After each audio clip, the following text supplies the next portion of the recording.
Consultants Network. Try to have an interesting talk every month, and this is certainly going to be one of them. Multiple life member affinity groups from around the region have joined us. So now the question is, can I control my screen? Yes. Uh, Consultants Network is just here to promote development of members' careers through professional and social networking. We try to have talks that technical consultants will be interested in. The Life Member Group, on the other hand, has a lot of overlap, but we are a little more general interest. We'll talk about not necessarily technical things in the Life Member Group. In case anybody wants to know, if your age is greater than or equal to 65, that's a gate. First, you have to do that, greater than or equal to 65, plus the years of IEEE membership equal or exceed 100, you are automatically a life member of IEEE. And IEEE will let you know when you reach that milestone. You don't have to do anything. And always are asking members of the audience to go ahead and get a hold of us with suggested topics, things you would like to hear about, and also to volunteer to speak, especially the life members here. Most of us have had interesting careers, and if we're not so old we can't remember the careers, we can talk about some of the highlights, and then they're always interesting. And just to recognize the elected officers for the Consultants Network, Lewis is here in the room. Sankaran is online. I'm the treasurer. Kai is the program manager. Wei Ping is webmaster. She's online. Uh, Members at large, Sergio and Jody, did not see them in the list. So if they're here, they joined later. And for life members, I'm chairman. Clyde Springen is our vice chair. He couldn't make it tonight. Tom Grimm, Secretary Kai Wong still here, treasurer, and our program manager, John Purvis, is our webmaster. And Dennis is in the room. He's our communications manager. And also would like to recognize that Andrew Blewett is here. He is the section chairman of the Central Texas section. Thanks for coming, Andrew, making the drive here to be in purpose. I left this slide in. I presume it's not too late. Okay, there is a big life member conference. Its theme is evolution near Boston, Tufts University, I think. Coming up June 11th through 13th. Check it out, just lifememberconference.ieee.org. And if you're so moved, you can still get up to Boston. Dennis lets us know that unfortunately he's going to be laid up. I hope that goes well, Dennis. Next month's meeting, another AI thing, AI-powered DevOps and cloud app modernization. So that's a mouthful, but I looked up DevOps. It's kind of concurrent development of software with operations portion of a company at the same time. Akshay Mittal, staff software engineer at PayPal. So it'll be interesting to see their take on it. And it brings us to tonight's meeting, the science of fun in mobile gaming. This is just going to be great. Lee Price, did I get this right or did I screw up that slide? That's the wrong name. Jacob Claussen, the second name down there, is here tonight with us. I apologize. I'm sorry. That was 2 or 3 months ago.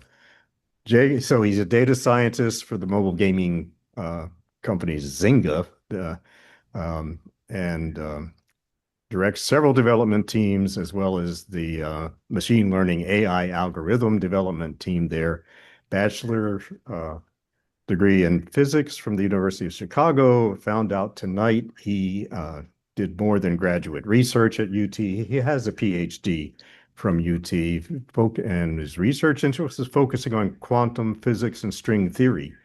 So we're really looking forward to hear what string theory Yeah, has to has to do with the game. So with that, we will turn it over to Jacob Claussen. At least I got it in there once. And I stopped sharing, so this will work. And I'm going to kill my speaker so we don't. Just to interject one sentence real quick. So I did haven't heard that term for a while, but I did try to study string theory when I was in school. Oh no. But I didn't go very far. Oh. I think I got tripped with string. Oh, first string.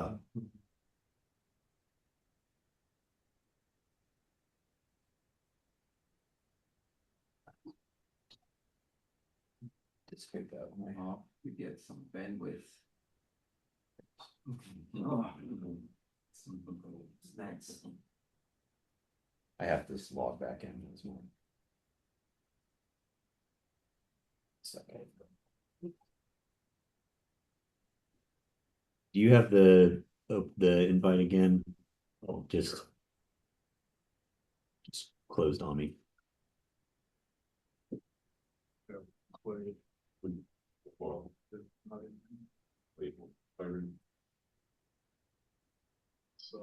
Here it is. So meeting is 604-353-3501. Passcode 3125. Okay, let's see if that See if it gets in there. okay. Try again. I don't want to let me share my screen the first time, so Looks like yeah, we're good now. Okay, there we go. Okay.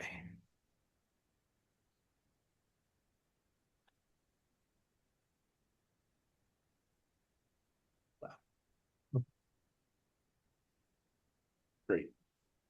Go. All right. And then let me make sure everybody can see me.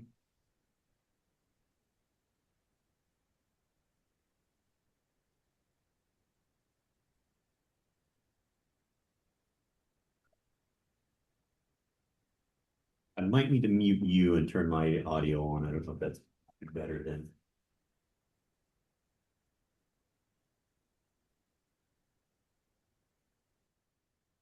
Okay. All right. Sorry, we're a little slow to get going, but we're gonna get there. Okay. All right. So maybe it's a little less awkward if I turn on my camera too. So you can see who I am. Yeah, I had assumed that's what was happening. Yeah. I'm sorry. There we go. All right. Okay. So hey everybody, thanks for the introduction. As mentioned, I've worked at Zynga now for almost 9 years, predominantly in analytics and data science. ML engineering and other facets around development are also areas that I've owned as of recent. The history I have of working in quantum physics and string theory, unfortunately, isn't going to plug in directly here, but I would say that some of the work I've done over the years that's been aided for my success was largely founded around introducing more science into the world of mobile gaming. So what I'm hoping to do today is demonstrate a little bit about how data science has a ton of opportunity and introduced a ton of value into the mobile space. What I was told was that I should not expect that everybody has a lot of experience with mobile gaming, the industry of gaming as a whole, or mobile gaming. So what I'm going to do is try to start at a fairly basic level and work up to some of the advances that truly make it a special place to work and a special place for data. And then hopefully when we get to the very end of this and I start talking about applications, I will have done a good enough job that you have already started to fill in some of the blanks yourself.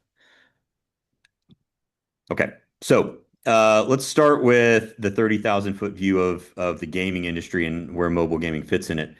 It surprises some people. I love this visual. This is one of my favorites.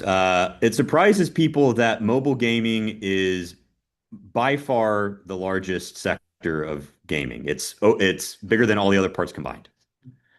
And you could see the just meteoric rise of it also. This is all inflation adjusted for 50 years. So this is not, this is already apples to apples comparison.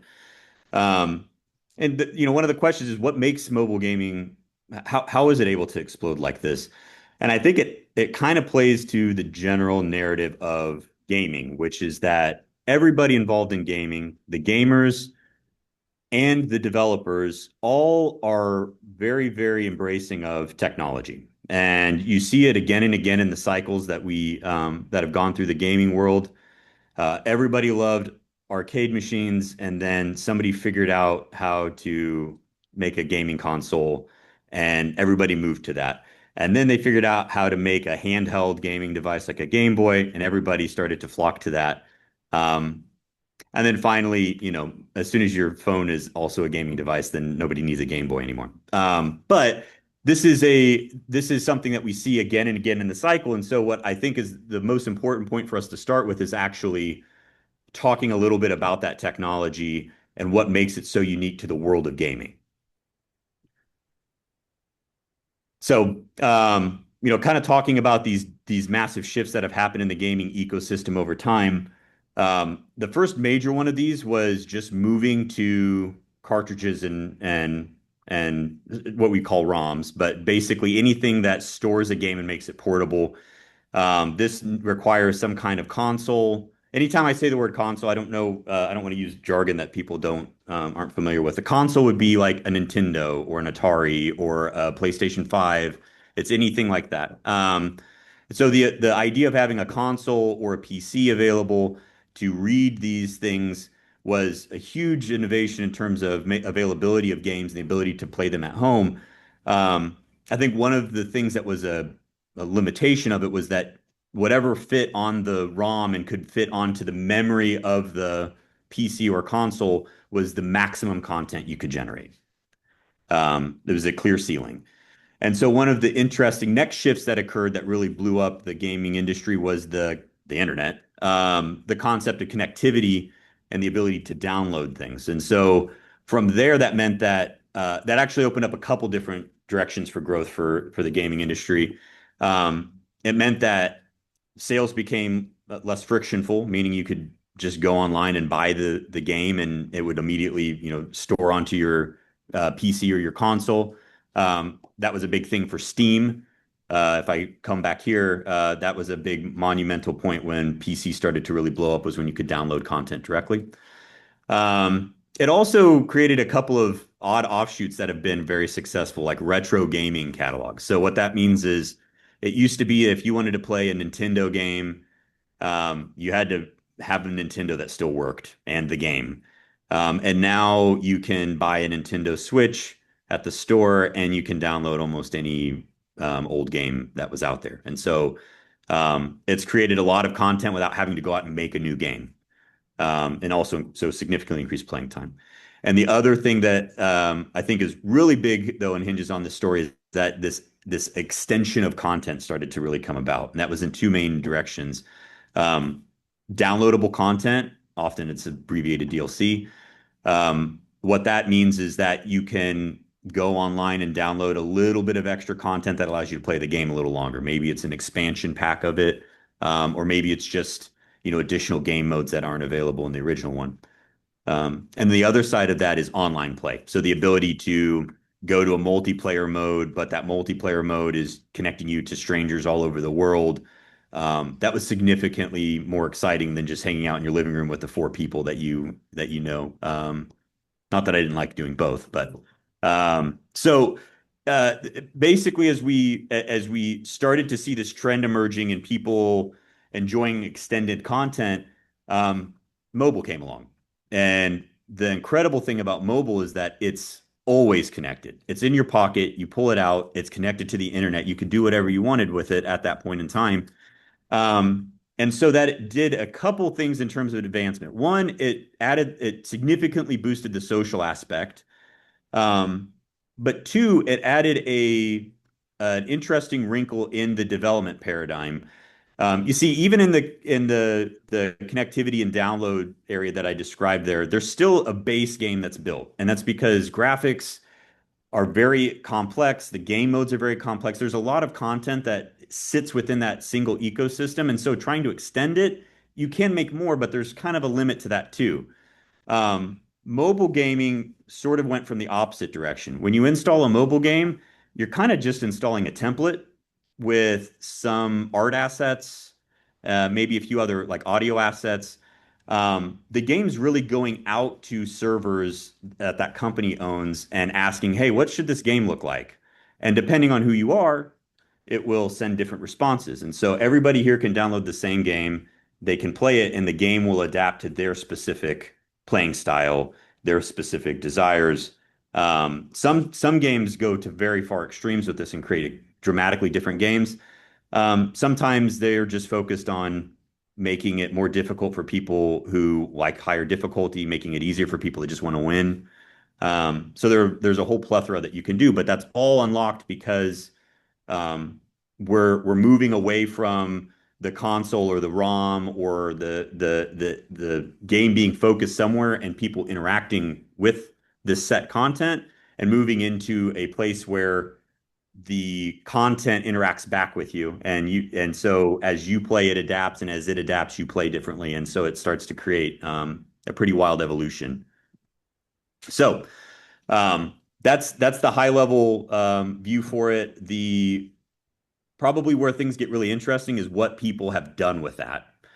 And so this kind of swings into the business model pieces of it. And the way I'm describing business models here are more like what types of games have people largely made, or how do people expect their games to be interacted with? I mean, this is somewhat subjective. Some people might draw the lines in different places. I personally draw the line at these four main groups. It's a continuous spectrum, so you'll always see things that are slightly different, but these are pretty common terms. Four main business models or game categories that typically show up in mobile phones.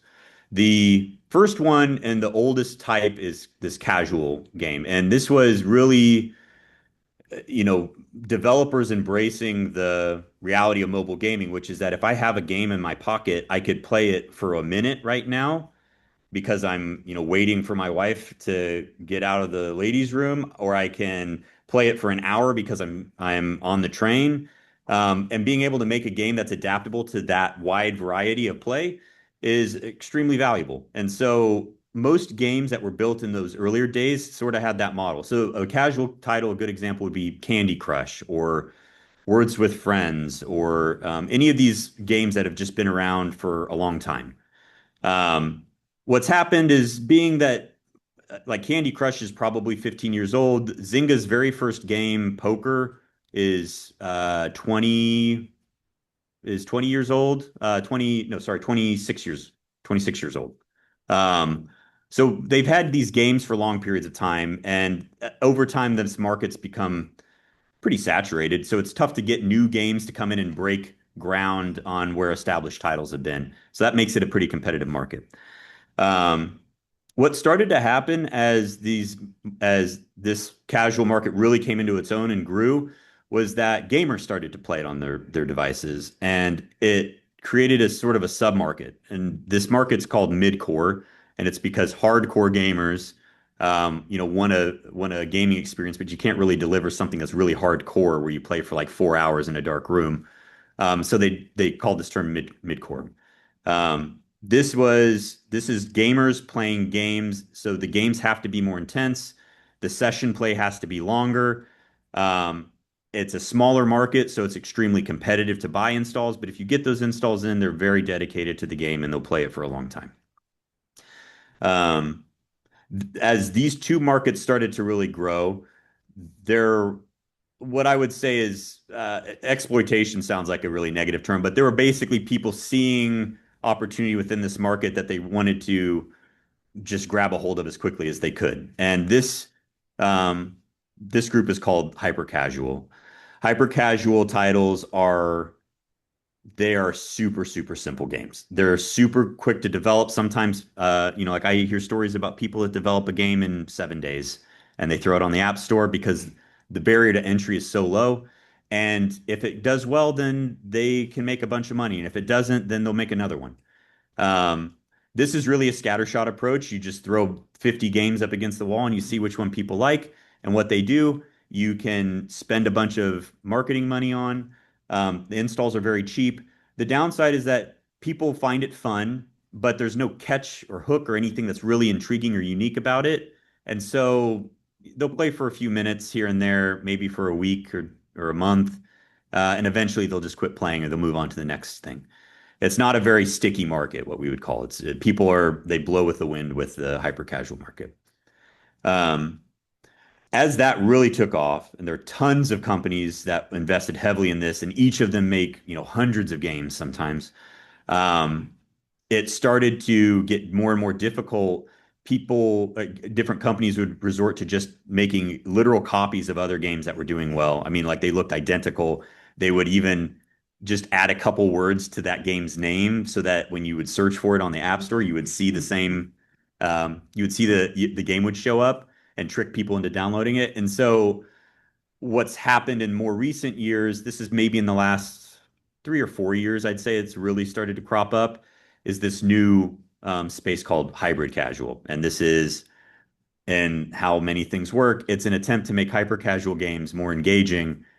They're just going back to the beginning. They're making hyper casual games more casual. And so they're adding some of the components that they took out back in and trying to figure out what do we do to make people want to play a little bit longer or play for more than just 7 days before they give up on it. Yeah. Question. In that quite set of criteria that you have there, I get ads for a thing called Eve Online, which looks like a very involved, you're in it for a long time. Where does that fit on these sorts of models? Eve Online. Eve Online is Space skating where you build your own spaceship and Eve Online, I'm pretty sure is mid-core. I'd have to look at it. Yeah, it's tricky because a lot of times so hyper casual, I'm going to move into the marketing piece of this and talk more about it. But hyper casual is very much a margins game where you move people into the game and then you basically they come in and they realize it's not really what they were wanting to play and then they move on for more nefarious actors. And so it could be that that's what that is, but I would have to look at the game to see exactly what it is. by Apple and stuff like that, so I think it's. Oh, okay. It's probably a mid-core. Yeah, I would assume it is just by the way you described it. On the acquisition road, Yeah. in terms of cheap to expand, is that cost or are you talking about like equipment? Like Sorry. Yeah, that's fair. I didn't qualify. So the way that we think about the player life cycle is we are marketing to players, and when I get to the marketing side, I'll talk about it a little more. But um, there is a lot of dependence on user acquisition. Basically, performance marketing is another term for it, where we show ads in other apps like Facebook or other games. And so the install there is just referred to the installs that we get coming into to play our app for the first time. And so when we say moderate to expensive, like a cheap install, maybe 5 years ago, you could possibly get like a 30-cent install, which means if you could get 30 cents back from them on average, then you make your money back. It would be profitable. Whereas moderate to expensive, like an expensive install, like a mid-core, those could be $40-$50 per install. And so you need to find a way to get money back on all. okay, so you're talking about dollars. The player. I'm thinking of like system requirement. Does it need Oh, no. gigabyte of? No. I just mean, I mean the cost to get the marketing cost to get them in. And a lot of that's a function of the marketability of it. So again, with mid-core, it's expensive because there aren't that many people that want to play mid-core games. It's niche. And it's a combination of that and just how much it costs to what the success rate is on what we call it click-through on the ads. Can you address the cloud-based versus buying consoles and stuff like that? Is cloud-based slowly eating away at the At the mobile market or at the, I think mobile would be part of cloud, but yes. right? Yeah, so mobile, if you're talking about in terms of like market share, I mean, mobile is itself is almost entirely like, I mean, we're talking about everything existing on the cloud, like the way that we're developed. I mean, it depends. Yeah, so like game to game, it varies. Some games are more what we call client authoritative, meaning they do put a fair amount of content on the device. Other games, it's practically nothing. It's like an initialization script. It goes and sends an authentication request, and the servers say, "Yep, you're a legitimate device," and then you go connect to all these servers, and it basically pumps the game experience to you. Yeah, yeah. Um, yeah, so these are the different game models, and what's important from this perspective is how the success of mobile gaming and how it's grown so much is really how each of these individual models try to monetize players. And so the first start here, in-app purchasing, microtransactions, freemium model, these are all different terms that get used around for this. But to really understand how this works, we could take a step back at the funnel because that's really where the mobile market stands out from the PC and console market. Like you were just talking about, in order to get to play a PC game or a console game, you have to go out and build a gaming PC or buy a console. And that alone is hundreds or even thousands of dollars. So just barrier to entry there, that's a huge pinch point, and you don't get very many people that flood through. If you do get that market through, that market is very dedicated to gaming, and so that's a great market to target with from a marketing perspective. The problem is that there isn't an easy channel to market to just specifically them. That has changed some as technology's grown, but even then, it's not necessarily easy to know who likes sports games versus who likes shooters and figure out how to market to them specifically. Um, and so there's some improvements with like social media, but still, even then, it's not perfect. And then if you do manage to get somebody who owns a console or PC and you get a marketing message to them, they still have to go and spend 60 to 70 bucks just to figure out that they liked it or didn't like it. So each of those creates a fairly small market size. At each point, it's a pinch point in the funnel. On the opposite side of that, mobile is wide open. Um, Almost everybody has a smartphone. And as I'll show later, everybody's on it a lot. And it also is very, very versatile.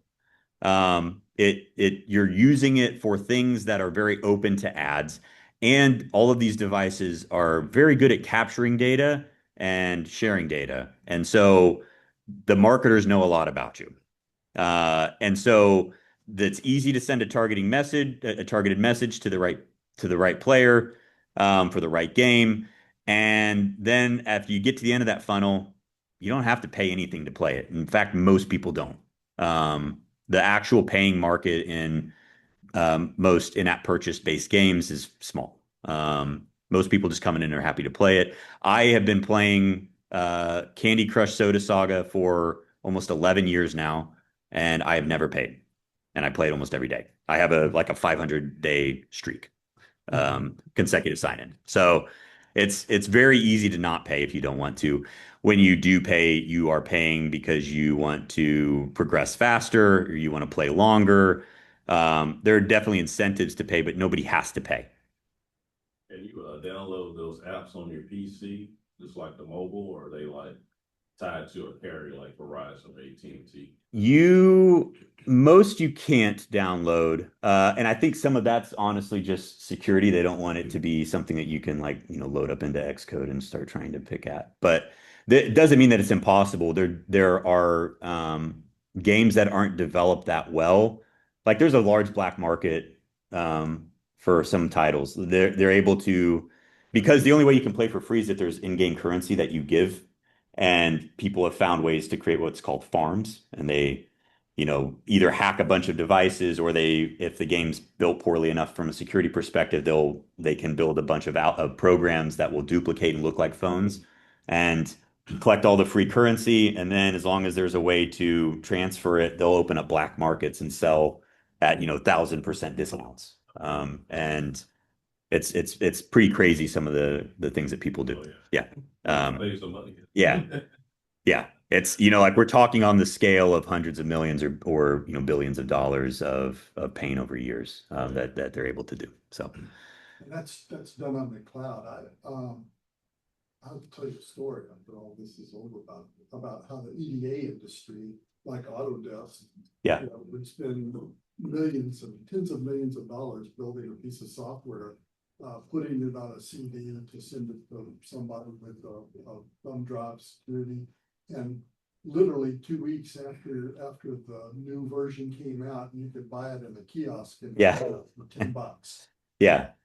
Yeah, I mean, I think everybody's probably done a little bit of that in their life, but yeah, it's crazy to me how hard the only systems I know that are almost bulletproof are the ones um, where they have the client and the server authenticate every transaction that happens, which means that if they don't match, it's invalidated. And what I mean by that is I cut it out of here, but like the data transfer and how all of this works is you basically, you ping out to an experience management server. You say, hey, I want you to check what this player, what my player ID, player 432, what their parameters are supposed to be. It sends it down. As you're playing, you're sending data back to it and constantly pinging that experience management and saying, hey, do I have any updates in my gameplay? Um, the experience management tool, the game data that's being sent back and forth, all of that goes through servers, and the servers and the client can both be made to like check each other and make sure that basically it's truing up at each interaction that you have. That's the only way that I know that they've been able to really do it, and it makes very complicated architecture that's tough to innovate, like evolve the game, because you have to everything you do, you basically have to do twice and then add a check, and it makes it so that there's bloat, and it sort of slows down the gameplay. And so it's trade-offs. Other side of this coin is ads. This is something in the early days, some games embraced this pretty wholeheartedly. Like Words with Friends was a big one for this. They were all ads based. There was nothing to buy in the game. You were just playing something akin to Scrabble and watching ads, and that's how they paid their bills. So the way this works is, again, mobile devices are everywhere, and Americans spend over 5 hours a day on their devices. And something that I wanted to point out, because I said this to my mother-in-law, and she challenged me that it's the young kids doing it. I mean, even at the baby boomer generation, we're still over 4 hours a day here. This is significant amounts of time spent on average by people on their phones. A lot of it's for very small things. You don't even you're standing there, you check your email and you put it down, but that was 15 seconds. You do a lot of stuff like that. In terms of how that usage is doled out, most people are spending some amount of time on social media during the day. And that Instagram and Facebook for a long time have been large channels for marketing on games, mobile games. Um, but if you look on the number three on that list, the number three is games themselves. I mean, kind of makes sense. Like if somebody's playing a game, they're more likely to play your game. And so it's sort of a, risky maneuver, but there's some benefit to it. If you're willing to show ads for other games and potentially lose that player, um, they'll pay you. And so lots of games are built on this. And so I think the way I described those business models before, now if you look at their monetization strategies, maybe that makes a little bit sense. Hyper casual is just trying to get you in the door. And installs are dirt cheap, which means as long as you get in and play long enough to watch a few ads, they make their money off of you. And if you leave, it's fine. It's still slim margins, but they're positive. Um, what happened, again, I'll talk about the marketing piece a little bit more in the industry trends, but as marketing got more difficult, hyper casual model started to get tougher to be profitable. And so hybrid casual basically came in and added incentives to buy things in game. And so that's where IAP came in.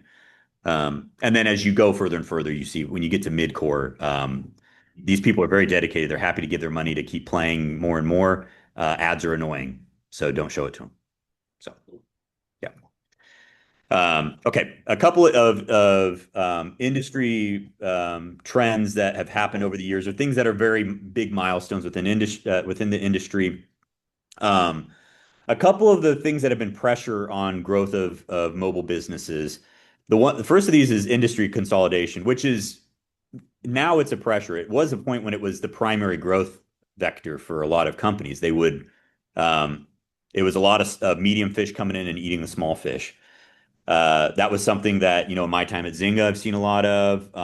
Some of our big competitors like Scopely and Supercell, you see them buying a lot of small ones. But then over time and more recent history, what's happened is the larger fish started to swallow the medium fish. And Zynga is now owned by Take-Two. And you've gotten to a space where on the upper end, there are a handful of companies in the world that could afford to buy Take-Two or Tencent. Um, and they would have to want to get into gaming. And so it limits the acquisition space up at the top. And down at the bottom, everybody knows that this market is competitive. So, you're paying a 2 or 3x premium to buy a company versus what you used to because they know if they hold out, another company would pay them that. So it's not dead. Like Niantic buying Scopely up at the top is actually something that happened a couple months ago. But it's still not a big growth vector for companies anymore. They've had to rely more on releasing new titles. The other end of this, which is huge, is privacy protection. So in 2021, Apple released a couple of significant changes to their privacy policy, as well as some tools around that. I think on the mobile gaming side, there are very few companies I know of that actually were that concerned about the privacy protections from their perspective, meaning from the game development side. That's just not data that typically gets used a lot. Marketing technology took a pretty large hit, though, and some would say maybe justifiably so, because it's not necessarily. Some of these things do come across as invasive, the data that they were trying to access. So the main hit though is that you lose out on targeting efficiency when they don't know as much about players. They aren't as good at targeting them and making sure that somebody who plays lots of sports games, for instance, is marketed a new sports game. And that created those inefficiencies eventually passed down to the gaming companies themselves. And so that's why hyper casual titles started to really struggle because costs of new players started to increase. But they also rely on ads, which meant that the ad revenue they were generating started to struggle. And so it kind of went a little topsy-turvy in terms of profitability.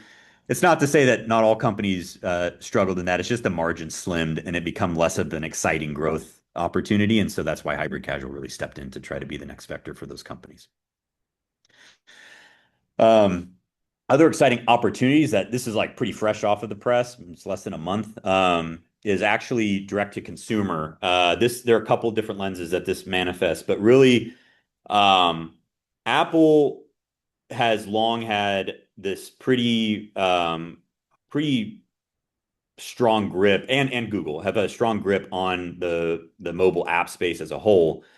And in 2020, a large gaming company, Epic Games, which if anybody's heard of Fortnite, it's one of the biggest games out there. Epic Games makes that. They purposefully violated Apple's terms of service, which Apple's punishment for that is that they take you off of their app store, which means you can't be downloaded at all. So nobody can play the mobile version of those games. And they did it on purpose so that they could sue Apple for largely anti-competitive app store tactics. One of the big things that's a sticking point in this is that they wouldn't let you possibly earn money anywhere else but them, but then they tacked on a 30% commission that nobody could compete with. And so you just lose 30 cents on every dollar that you would earn. They actually lost that lawsuit and were ordered to, cease anti-competitive behaviors. The language was a little bit broad, and so Apple more or less defied the order, and they continued to do some pretty not great things, including charge a 27% fee on purchases outside of the App Store, where they have done nothing to, it'd be basically like if I just charged everybody here 27% because I wanted to make money. There's nothing to it. They didn't do anything to earn it. They also did a couple other things like they they barred people from advertising that they had an alternative store within the game. Again, there's no reason to do that except anti-competitive behavior. And then just like a month ago, Apple was found in violation of the court order, and they were told to immediately cease very specific behaviors, including this. And so the industry's been rushing to capitalize on this, having our own storefronts, having our own app download strategies. It's it opens up a lot of flexibility in a system like I described, where personalization is important. It allows significant increase, and then also just like the margin is all back. You gain 30% off of it right off the bat. I'll note quickly just that Apple, it was bad. It was very bad. Not only were they found in violation, but Apple and the judge recommended Apple and one of the executives to federal prosecutors for actual crime. So they're in very deep trouble at the moment. Okay, so that hopefully gives you kind of a broad stroke of the mobile gaming, why it's so valuable and flexible. Maybe a little bit on how data could be brought into it. The last thing I really want to talk about is some of the applications that are available broadly. Again, speaking as an industry person, not as a Zynga person, I'm not commenting on anything that we specifically have in-house are doing. And so that's why these will be sort of large lists, because there are lots of things that we do or could do or don't do, but it's an exciting space regardless. So the three ways that I typically break this up are into product, marketing, and publishing functions. Product is really a matter of personalization. It's a lot of what I was focusing on. How do you deliver the best experience to each individual player? The marketing side is more of an optimization exercise, because you're trying to figure out, of all the different marketing channels that you could invest, which ones are the most successful and how much should you spend on them. And then the publishing function is largely focused around position. What that means is, I hope by now I've demonstrated how dynamic this mobile gaming company is, or the mobile gaming industry is. It's very easy for one person to make one game that makes $100 million a year, and it could take them 2 weeks to build it. It's so easy. The barrier to entry is so low that things are just happening all the time. Innovation is just running away from us. So trying to understand that space is really important from the publishing perspective, publishing of new games. Okay, so product personalization. The first piece here around content specificity is, like I said, we in order to really wrap our minds around what players want, we kind of have to adopt some psychology practices. And actually, some of the more interesting work that I've seen in this space have been done by people with backgrounds in behavioral science, because they understand how you would measure enjoyment. There are tons of frameworks out there, like pens, that are meant to study why people are motivated to do what they do, which could probably make some people queasy to think about. But like, they trying to understand why they're doing what they're doing, and why did they react that way to us? Because we have all of this granular data, and we're trying to figure out what we're doing well and not doing well. And so from those, once we can define those types of measures, then we can set up segmentation to try to group people in the tightest bundles possible, and provide optimal tuning to their experiences, so it's the right difficulty, or their play for the time, that's the amount of time that we suspect they would want to play. Another thing that's really fun in this space is economy optimization. So again, with the world of ROM, you have to build the game from start to finish and stick it in one bundle, and people just go and play it through. But in this world where the game could be anything, any day, the only way that you can kind of tie a thread is by the introduction of currencies. And so people have wallets, and they have various currencies that they buy and exchange for other currencies. And so there's this whole world of exchange rates. And so trying to model that and optimize it so that you don't create a new fun feature in the game that gives somebody $4,000 worth of free credits, that means they never have to pay again. Or even this, that they get bored when their wallets get inflated and they leave. Like there's something about risk that's exciting to people. That's a very active space. And then I've talked a little bit about pricing, but with this new direct to consumer line open, it opens up a lot of doors for if people want to pay, what do they want to pay for, and how much are they willing to pay for it? So a lot of demand elasticity. There's niche markets like educational games, games for medical games for older people to Yeah. make sure that they're cognitively aware and stuff like that. Is that such a small niche that nobody really pays any attention to it, or did you find out that 89-year-old ladies like to play, you know, Candy Crush or something like that, and as a consequence, there's market by traditional marketing things like older people, younger people, Yeah. incarcerated people, I don't know, just Yeah. different groups. So typically what actually happens is, again, it's the targeting aspect. So that's more of a marketing. Most of the time, what you'd rather do is build a casual game that has mass appeal to a variety of people that'll play it in a variety of ways, and then specify the targeting so that if you have somebody that you suspect is over the age of 65, you're going to show them an ad that says this will increase your memory. And so, but I won't see that because, well, I mean, maybe I should. I too am slipping, but like that, I'm less likely to see ads like that if they suspect that I'm young. What they will do is try to make it fun and exciting. Yeah. Because they have your phone, they know a little more about you than. Yeah, they get your data. Yeah. Right. They got your data. There's a whole other world on like I've spent the last 5 years in marketing. My first 3.5 years was in game analytics, and so I've done both product and marketing. They're very different spaces. When I get into the marketing piece, I could talk about it a little bit, but there's a whole I could talk for another hour on just the marketing ecosystem, how that technology works.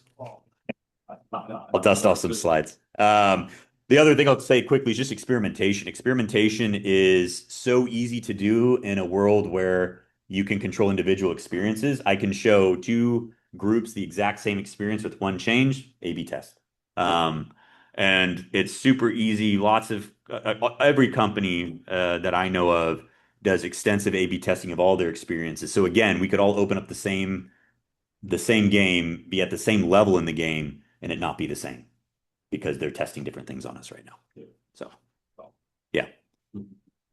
And data science specifically is very involved in setting up those experiments, driving the initial hypotheses, and then proper measurement pieces afterwards. So, marketing side is less behavioral science. It's a lot more economics or optimization, like portfolio management style. And the main point there is that you're trying to evaluate an asset, which is an install cohort. So I get 1,000 installs today. I want to figure out how valuable I expect them to be. What channel did I get them from? And do I expect that channel to continue to grow, to stay at this rate, to decline? And then, from there, we project where we should try to spend our money across our various channels. There's also a little bit of this efficacy piece around the targeting side, like I just said. The data that they get is so rich. First of all, they can show each of us different ads for the same game. But the data that they get back is so rich that you can do decompositions where maybe they change one feature about an ad that you see versus what I see. And we can see, does this ad do well when the main character is older or younger? But otherwise, it's exactly the same ad. And so ads themselves quickly evolve until they find optimal ads. And that's why some of the big things like memory targeting, like people's mental health is a new one that's been, I think during COVID they started to really push it, and that's been a big one since there. But even before then, fake ads are a big one. If anybody sees an ad for like gardenscapes or homescapes, the game that it tries to make you think you're going to play is not the game you play. But they do that because they think that it'll attract an audience that's different than the audience they've already bought. And so they're trying to basically trick you to come in and go, well, I don't like this, but it's It's not what I wanted to play, but it seems kind of fun. Um, they also in that same light, they try tactics like they know that people don't like it when you or it's more successful when you lose in the ad. So if you're watching an ad and it's like gameplay and the gameplay you fail in the gameplay, you're more likely to click on it for some reason. Again, that seems so weird, but it's yeah. It's more like you see it, you feel helpless. You're like, I could have done that. Come on, that's easy. And then you click it and you then install and play. Yeah, all of these are things that are it's utilizing rich data sets that companies that the marketing companies have, that the gaming companies have, and trying to just, What's the volatility of those data sets? Are a month out of date, they're no longer valid, or a year, 2 years? concepts have lasting power. So like the fake ad thing, I mean, Gardenscapes and Homescapes have been doing that for a long time. There's actually a while where everybody was trying to do it, and then Facebook or Meta, who runs Facebook and Instagram, they banned fake ads, and or you have to have a mini game. You have to actually have that content somewhere in the game. So it might be at like level 10,000. You actually do put that mini game in. But that's still been around. It's been going on for 6 or 7 years. But All this data on users, and yeah, how volatile is that data? If it's over 6 months old, is it no longer really valid? Or if it's over 4 years old, yeah. how long does that? Individual ads are more like an ad will rise, and then there's a point where just everybody's seen it and it kind of loses its luster and it'll sink. But that's what I meant. Like concepts last. Like what they'll do as soon as it starts to go down is that they'll create another ad that uses similar concepts but looks different. So that's why ads just cycle so quickly on the mobile space.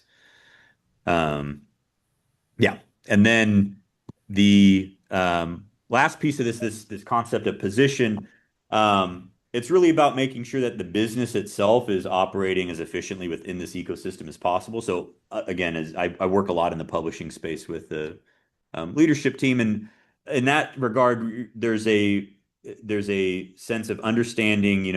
Are we marketing correctly? Have we optimized operational expenses? There's a lot around risks. If a company's trying to acquire another company, they need to figure out what is the opportunity and the risk, and a lot of this is just modeling. And so you have to take the data that they have, you have to project out what you think they'll grow. It's a lot of different types of forecasting that goes into that. Those are things that data typically gets involved with for companies.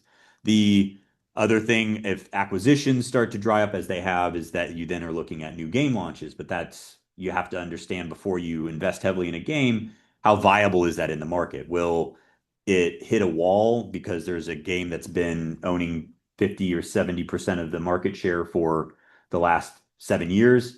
How are you going to grab any market share from this game? Or is it actually evergreen? Or blue ocean is what I would say. So the counter to that would be you find a space that looks like people are really playing, but it's not a lot. There aren't a lot of games in that space, and you think that there's an opportunity to come in and buy out. So the process for doing this involves setting up experiments, like little tests to test markets, see if they're responsive. And if they're responsive, then you set up a business plan and basically try to go capture those pieces of the market. Um, it's between all three of these, you end up growing your live in-house titles, which is product, marketing them efficiently, and then positioning yourself to be competitive inside of the larger gaming industry. The last thing that I would comment, which is used across all of these functions, is AI applications. This is I left it to the end because I feel like it sometimes gets drummed on a little bit too much because there are definitely limitations with it. But within a creative space, there are so many things that AI applications, if they don't actually solve the problem, they at least make it a lot faster. So, like art creation is a big one. If you're talking about art within the game, or if you're talking about ads, there are lots of ways that artists can move much more quickly with these development. So both machine learning algorithms and just development support for. I mean, I think you're going to get a DevOps person next time. They're going to talk about this more. but there are lots of ways that tools there can be used to significantly speed up the process there. Maybe one of the biggest ones that we already sort of utilize it in personal aspects for AI applications, but becomes really important in like scaling up a business is just information, like insights. When you have a company that's very large and has very fragmented business groups, there's inefficiency in people trying the same thing and finding out after the fact that 4 years ago somebody else already did this, and now you burned $10 million. So being able to make it easy for people to sift through information and find relevant topics for them, and kind of create a community of one around all of it is one of the biggest applications across everything, not just mobile gaming, but it's definitely something, as you see all the discussions I've had around experimentation, feature adaptation, looking at blue ocean opportunities, all of this information, if it's not disseminated out to the larger organization, becomes kind of wasted. So it's a big sticking point. But yes. Otherwise, that's it. Hopefully this gave people a little bit more insights into the industry. So Very cool. I mean, there are so many different directions, so multi-dimensional that it's, yeah. you don't just walk in and, have an impact, not like you know this. Yeah, in one say, I would say there's lots of different, it's very tough. It's kind of intractable in some ways, but in other ways, if you run in any direction, you're going to do something. Yeah. You'll have a positive impact. So, yeah. Question. So Yeah, I had a question. There's another Um, company. Yeah, can you hear me, Jacob? thanks for coming. You get out of that tomorrow? Get out tomorrow. Be excited about that. Jacob, can you hear me? Oh, Yeah. sorry, I can. No, sorry, no problem. I had a quick question. There's another company which makes games. I don't know about mobile games. It's a company called Electronic Arts. Yes. How is that competing with you guys? Yeah, thanks. That's a funny one. Actually, when I started at Zynga in 2016, that was also the year that Zynga's leadership had a big overhaul, and that was that most of the leadership at Zynga came from EA, from Electronic Arts. So the CEO of the company at the time we were acquired, Frank Gibeau, a bunch of the COO, the CFO, my boss, they all migrated over from there. The space is not quite the same because Electronic Arts is more focused on their console and PC space than they are on mobile, but they do have a large mobile presence. And so, most of the space where they work isn't necessarily isn't that overlapped with us, except for oh no, there's a company that they own that is mobile, that is a little bit more in it. But Zynga is more casual. They operate more in the casual model and less in that mid-core where I think EA tends to be.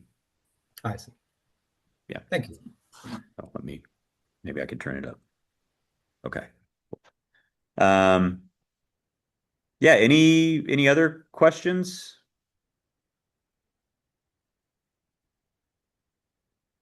Okay. Yeah, thanks everybody. Thanks for having me. I appreciate talking about this when I get a chance. So, I'll be yeah. back at Paul to do the marketing.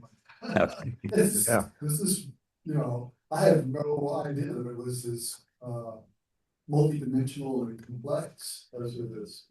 Yes, well, and also being exposed to as many parts of mobile gaming as I've been exposed to over it, I think that's also part of it, is that this is fragmented to some degree until you start to have to put all the pieces together and you realize, yeah, it's actually it's still exciting as an industry. It's grown so fast, so much, but it still has much to grow. Back around 2003, I played Call of Duty online. Yeah. With my brother. So my brother was in a different city, and you had these multiplayer, games, and there was some woman in Fort Worth that was a gate attendant for American Airlines, and the three of us played as a team. Yeah. All the time, and so that's my experience, and then what's the game my daughter got into, the kind of the Pokemon Go. Pokemon Go, you know, and then there's where you would go and find stuff geolocated and what have you, so. Yeah. You know, it gets more and more complicated, and then, you know, there's bound to be, you know, subsets of that, you know, vampire games. Yeah. Or, you know, games for older people or games for, you know, children. You know, my, Roblox. Yep. You know, I've got an 8-year-old grandson that was playing Roblox all the time, you know. It's amazing, different elements of that. Yeah. Yeah, just for You're gonna run into that here pretty soon. yeah. I got a few years, but not many. Just for the point you're having about Pokemon Go, that was actually so Scopely makes one of the largest games in the industry, Monopoly Go. And they purchased Niantic, you know, very recently. Niantic makes Pokemon Go. So now Okay. Scopely owns two of the largest mobile games in the out. space. So yeah. Yep. Again, and this is like the acquisition that I'd have to look it up. It was billions of dollars. It was $3 or $4 billion to buy the. Yeah, I think when Zynga bought Peak at 2018 or whatever, that was in the billions. Those are big acquisitions. So. Oh, we're talking about the apps with Yeah. Okay. So are there any other questions online? I guess not. In that, Yes, I had case, one more question. Sorry, Great Jacob. talk. Thank you. Appreciate it. And call the meeting over. Yeah, All thank right. you. It was really good. On behalf of Left more IEEE, questions. let me present you this You're very good. little mug here. Thank you. Yeah, I'll take it.